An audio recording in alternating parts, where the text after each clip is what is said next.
கோர்ஸோட இன்னைக்கு டேவோட morning activity task என்ன அப்படின்றத இந்த video. So morning activity task என்ன அப்படின்றது பார்த்தீங்கன்னா, ஸோ இது நேற்று லைவ் இல்லையா, ஸோ அதனால் நியூ இயர் விஷஸ் வந்து நேற்று சொன்னது இன்றைக்கி டெலிகாஸ்ட் ஆகிருக்கு. எல்லாருக்கும் நியூ இயர் விஷஸும், அதுக்கப்புறம் என்ன ரெசல்யூஷன் எடுக்கிறீங்க, நியூ இயர் ரெசல்யூஷன் என்ன எடுக்க போகிறீங்க, என்ன ஃபாலோ பண்ணுறீங்க அப்படின்றது தான் டாஸ்க்கு. ஸோ எப்பவும் போல் அர்ச்சனா தான் ஃபஸ்ட்டு வருவாங்க. ஸோ அதில் அவங்க வந்து அவங்க ஃபேமிலி மெம்பர்ஸுக்கும், குறிப்பாக ராஜா ராணி சீரியல் டேரக்டருக்கும் மிகப்பெரிய விஷயம் கொடுத்துருக்காங்க. அந்த சீரியல் மூலிமா தான் இவ்வளோ தூரம் வந்திருக்காங்க. அது கூட சொல்லலாம் எப்படி அப்படின்ற மாதிரி அதுக்கும், அதுக்கப்புறம் மக்களுக்கு ஹாப்பி நியூ இயர் அப்படின்றதையும் சொல்லிவிட்டு, ஸோ அவங்க என்ன சொன்னாங்கன்னா, எனக்கு மாயா தாங்க இன்ஸ்பிரேஷன் அப்படின்ற மாதிரி சொல்லிட்டாங்க. இதை நீங்கள் தப்பாக எடுத்துக்கூடாது. எப்படி சொல்கிறாங்கன்னா, ஃபிசிக்கலாக ஸ்ட்ராங்காக இருக்காங்களே, டாஸ்க்லாம் பயங்கரமாக பண்ணுறாங்களே, ஸோ அதனால் நான் வந்து மாயா மாதிரி கொஞ்சம் ஸ்ட்ராங் ஆகணும் ஃபிசிக்கலாக, அதனால் எனக்கு நான் இந்த ரெசல்யூஷன் எடுத்திருக்கேன்.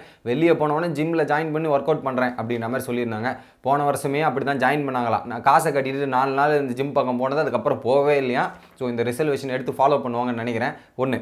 ரெண்டாவது பார்த்தீங்கன்னா மாயா யாருக்குன்னா முக்கியமாக வந்து கௌதம் வாசுதேவ மேனன், லோகேஷ் கனகராஜுக்கு வந்து ஹாப்பி நியூ இயர் சொல்லியிருக்காங்க. துருவ நட்சத்திர படத்தில் வேறு மாயா நடிச்சிருக்காங்களா, நானும் அந்த ட்ரெய்லரில் பார்த்துருக்கேன்.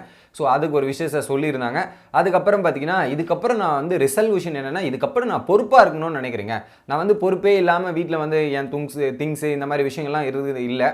அதெல்லாத்தையுமே நான் கரெக்டாக நீட்டாக மெயின்டைன் பண்ணி கொஞ்சம் பொறுப்பாக இருக்கணும்னு நினைக்கிறேன். அதே மாதிரி நிறைய வேலை பார்க்கணும். ஸோ அந்த அந்த சினிமா ரிலேட்டடில், ஸோ என்னோடய துறை ரிலேட்டடில் நிறைய வேலை பார்க்கணும், நிறைய கற்றுக்கணும் அப்படின்ற மாதிரி ஒரு முடிவு எடுத்திருக்காங்க. அடுத்து விசித்ரா மேடம் வந்து லிஸ்ட்டு பெருசாக போச்சுங்க, பெரிய லிஸ்ட்டு. அந்த விஷஸுக்கே விசித்ரா மேம் தான் சொல்கிறேனே, லிஸ்ட்டே பெருசாக இருக்கும். அவங்க பேச ஆரம்பித்தவே பெருசாக இருக்கும். இந்த லிஸ்ட்டும் கொஞ்சம் பெருசாக போச்சு. அவங்களோட மெயின் ஒரு 3 விதமான ரெசல்யூஷன் வச்சுக்கலாம். ஃபஸ்ட்டு உடம்பு ரிலேட்டட் ரெசல்யூஷனை, ஸோ அவங்க நீல இன்ஜுரி இருக்கான், அதை வந்து சரி பண்ணிவிட்டு பயங்கரமாக ஒர்க் அவுட் பண்ணணுன்றது மொதல் விஷயம்.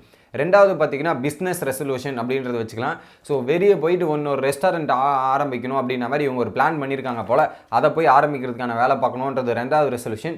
மூணாவது ரெசல்யூஷன் கரியர் பேஸ்டு ரெசல்யூஷன். அது என்ன அப்படின்றது பார்த்தீங்கன்னா, ஸோ சினிமா துறையில் வந்து அவங்களுக்கு பிடிச்ச கேரக்டர் கதாபாத்திரங்களை நடிக்கணும் அப்படின்றதா. பணம் முக்கியம் இல்லை, நமக்கு பிடிச்ச கதாபாத்திரத்தில் நடித்தா போதும், அது சஸ்டெயின் பண்ணும் அப்படின்றது தான் அவங்களோட எண்ணமாக இருக்குது. அடுத்ததாக பார்த்தீங்கன்னா விஜய் வர்மா. ஸோ அவங்க ஃபேமிலி ஃப்ரெண்ட்ஸுன்ற மாதிரி எல்லாருக்குமே சொல்லிட்டார் அவர்.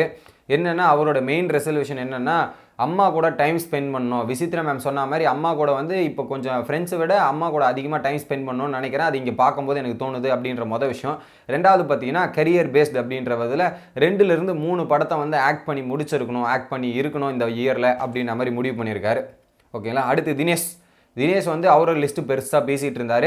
ஸோ சின்ன திரையில் வந்து ஏதோ ஒரு பதவியில் இருக்காராமங்க, அதெல்லாம் எனக்கே ஷாக்காக இருந்தது.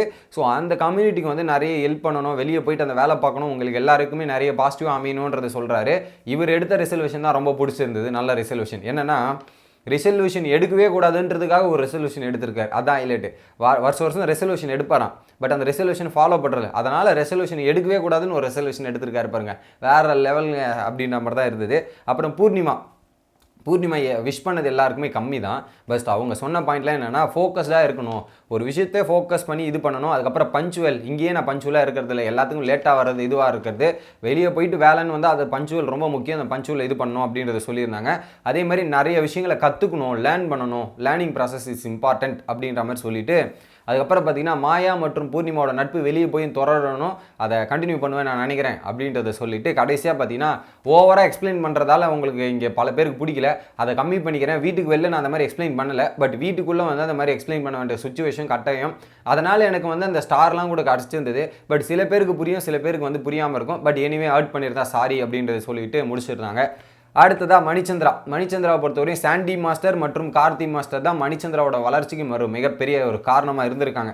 ஸோ இப்போ அவர் என்ன டெடிகேஷன் ரெசல்யூஷன்னா, மெடிடேஷன் அதிகமாக பண்ணணுமா. ஸோ மெடிடேஷன் பண்ணால் 21 நிமிஷம் ப்ராசஸ், அது பண்ணால் வந்து மைண்டு ரிலாக்ஸ் ஆகும். இந்த வன்மம், வெஞ்சன்ஸ், கன்னிங் இதெல்லாமே தூக்கி போட்டு ஒரு நல்ல மூடில் இருந்திருக்கலாம். அதை நானே பண்ணல, அது வெளியே போயிட்டு கண்டினியூ பண்ணுன்றது.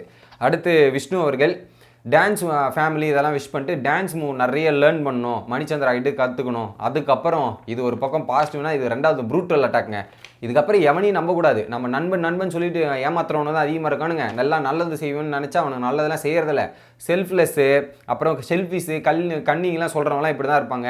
நம்ம எண்ணம் போல் வாழ்க்கை. அவங்க என்ன சொல்கிறாங்களோ அதை தான் திருப்பி கொடுக்கணும். நம்ம நல்லபடியாக இருந்தால் அவங்களும் நல்லபடியாக இருக்கணும். அவங்க கெட்டவளாக இருந்தால் நம்மளும் கெட்டவங்கள மாதிரி அவங்கள வச்சு செய்யணும் அப்படின்ற மாதிரி எண்ணம் போல் வாழ்க்கைன்ற மாதிரி மாயாபூர்ணிமுக்கும் லெஃப்ட் ரைட் வாங்குற மாதிரி சொல்லி இந்த டாஸ்க் முடிஞ்சது. உங்களோட கருத்து என்ன அப்படின்றத கமெண்ட் பண்ணுங்கள். வீடியோ பிடிச்சிருந்தா லைக் பண்ணுங்கள்.